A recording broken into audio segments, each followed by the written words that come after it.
Hey everyone, welcome back to the channel. Today I thought I might be doing something a little different. Might have a little fun revisiting some old magazines. Specifically PSM Magazine, the 100% independent PlayStation magazine. As I've got the first probably 3 or 4 years of issues that they put out that I've collected. So, I thought it might be fun to take a look at these together, and then at the end, pick out a game from each issue that I go over and have a video about that game. Could be something that was reviewed in the issue or previewed or something. Also something that seemed relevant to the time, something I was into that was also in here. So let's get started. As you can see, we're looking at the front cover here. It says this is the first issue. The revolution starts here. And it's funny because this magazine kind of felt like a little bit of a revolution at the time. I mean, I was 16, 17 years old when this came out. This was late 1997, so I guess I was 17. But yeah, man, like this was the magazine to go to when you wanted to get as much PlayStation info as possible. There was also the official magazine, which came with a demo disc, and that was a cool magazine too. But back then, everything was like in late 90s was super edgy and to the extreme and all that. So this it kind of felt like it was a little bit underground, a little bit edgy because it wasn't an officially, partnered with Sony magazine. So, but getting into it here, first page in, big old ad for Final Fantasy VII. And, no surprise, that was like the massive game at the time. Jersey Devil, I never actually played that. I have no idea if that was any good or not. Machine Hunter, you'll see that get reviewed. It might not be this issue, it might be another one. But you got their intro there with the old crew. I think most of these guys stuck around for a good while in the magazine. Ad for Fighting Force. Now Fighting Force, that'll be the game that I cover, that I link to at the end of this video. That one was, that was fun. It was also a bit of a letdown for me, but I'll cover that some more in the video. Just keep moving along here. Big old table of contents. They do their top 25 PlayStation games of all time. I like that feature. That was cool. We'll get to that. They also do over here, it's Know Your PlayStation. They've got a lot of different accessories and stuff that they cover, which is pretty cool. And then here, big spread on E3 from 1997.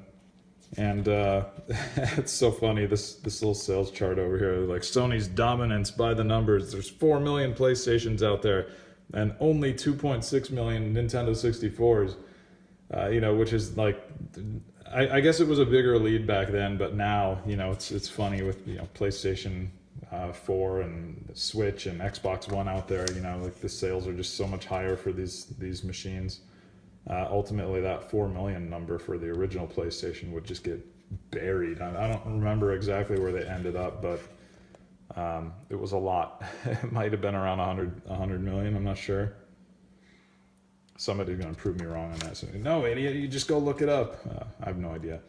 Rumor section, Lunar on PlayStation. That's great. I love that because that actually does come out a couple of years later, and it was really good. It's one that I've always liked for many years. I still have the collector's edition with the fancy box and all that stuff.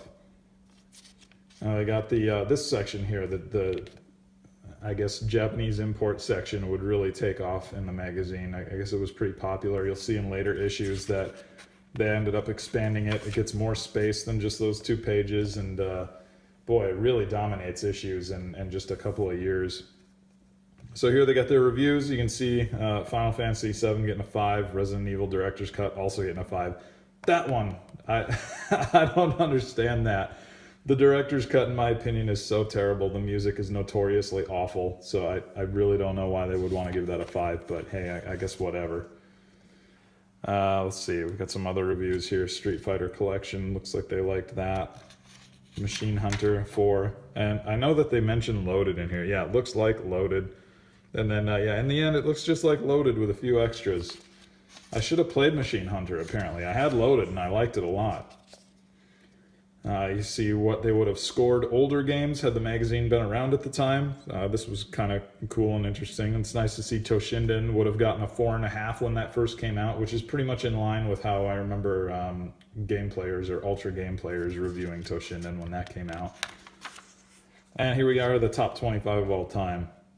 And, you know, I don't really have a bone to pick with any of these picks that they have here. This is all a pretty great list. The system had only been going for a couple of years, so this is, you know, most of the heavy hitters that it had at the time. And they give Resident Evil the #1 vote, which I totally get that. For me, I think at this point in late 1997, I would have probably had Tomb Raider be my #1, so having that come in at #2 is pretty great. Big ol' preview spread on Blasto. Blasto was god-awful. I remember that game got so hyped, man. There must have been some real marketing dollars behind it to push it to all the magazines, because, man, did that game not deliver. Colony Wars, another great series from back in those days. I wish they would bring that back.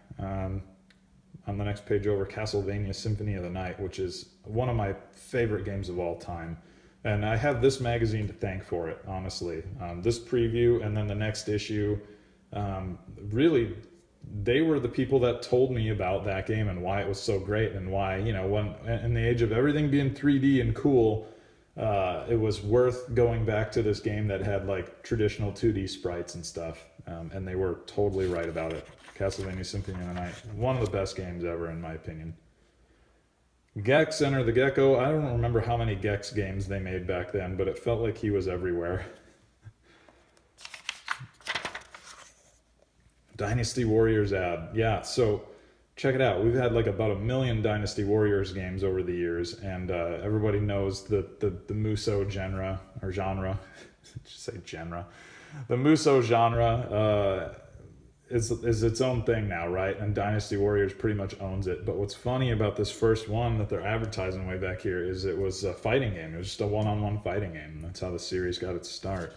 I remember playing that old fighting game, and then seeing the evolution of that series was just kind of wild over the years. Tomb Raider 2. I remember when this came out, it was a big hit. The hype leading up to this was just like enormous for the time. There really weren't too many games on the level of Tomb Raider 2 as far as like anticipation and you know, stores getting pre-orders and stuff like that. People lining up the day of the release to come pick it up. I was a little disappointed with Tomb Raider though. I love the first Tomb Raider, but I didn't like fighting so many people in the sequel. Wild Nines, I don't really have much to say about that. I didn't play it. I also didn't play Porsche Challenge back then. Now the lid sticker here, this is I guess the symbol that kind of represents this magazine, right? And I feel like you could see this around on people's PlayStations and stuff at like conventions years down the road, and like, no, oh yeah, they were reading PSM back then because they got this lid sticker on their PlayStation. But yeah, here's the preview on Fighting Force. I'll try to adjust the sticker so you can kind of see both pages at the same time. This game was one that I was really looking forward to. I love the brawler genre. I love Final Fight, right? Die Hard Arcade was awesome. So like this was totally up my alley, and I was so excited for it. And I also liked the look of the characters. I thought they had really cool characters.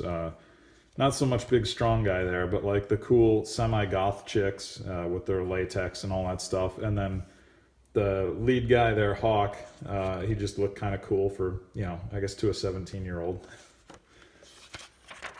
But yeah, I was a little disappointed. The game feels kind of barren, but we'll cover that. We'll get to that in the video. Sub-Zero got his own game at one point, and I remember it being terrible. Not much to say about that. Didn't play Death Trap Dungeon, but I did play Bushido Blade, and that's another series I really miss. I wish they would do something with that, because that would be a really cool series to see come back in the modern age. They could really do something with that, and especially with the popularity of fighting games right now.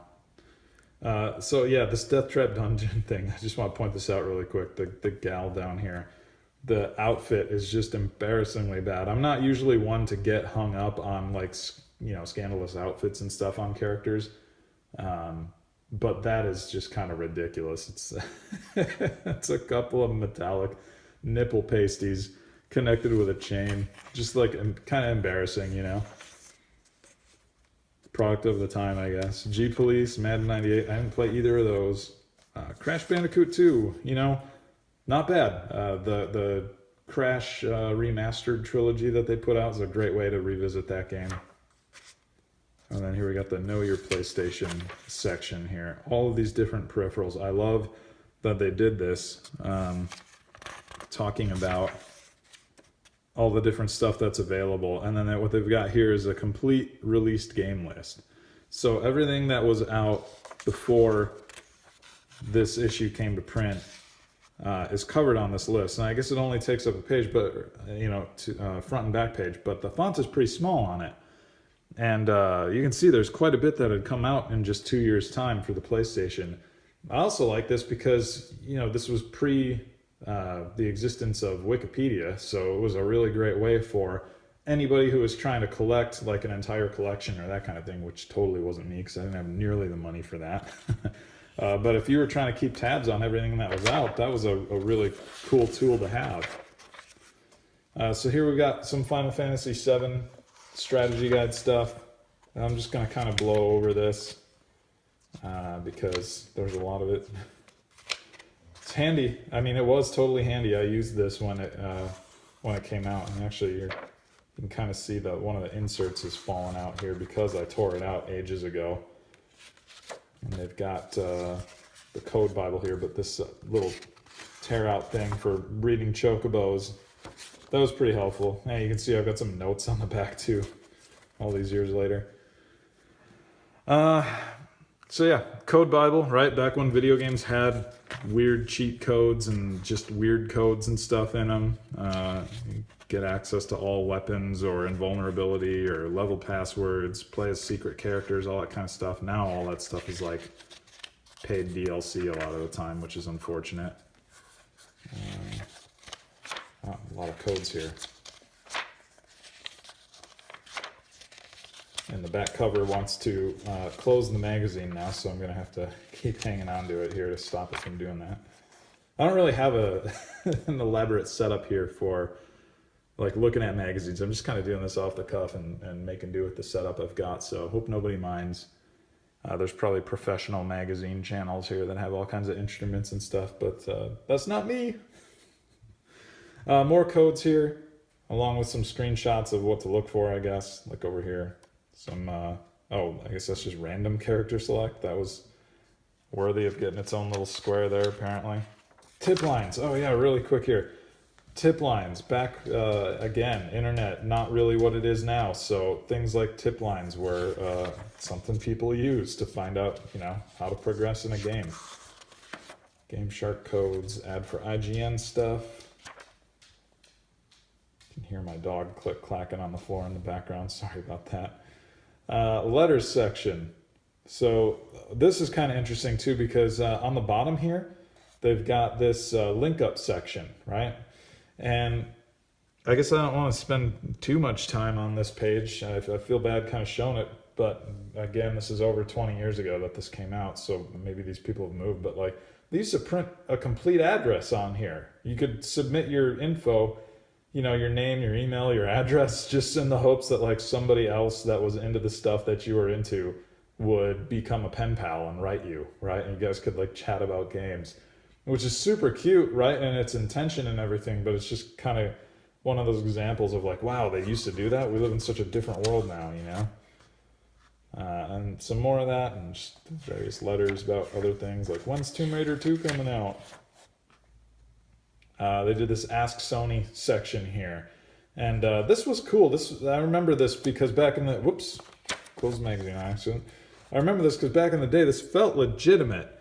They were asking here in this very first question, like, hey, why isn't Tobal 2 coming to the US? And they had a rep from Sony respond and say, hey, that's not our decision. It's Square's. And Square Enix said that the game grew too big and, translating it was going to...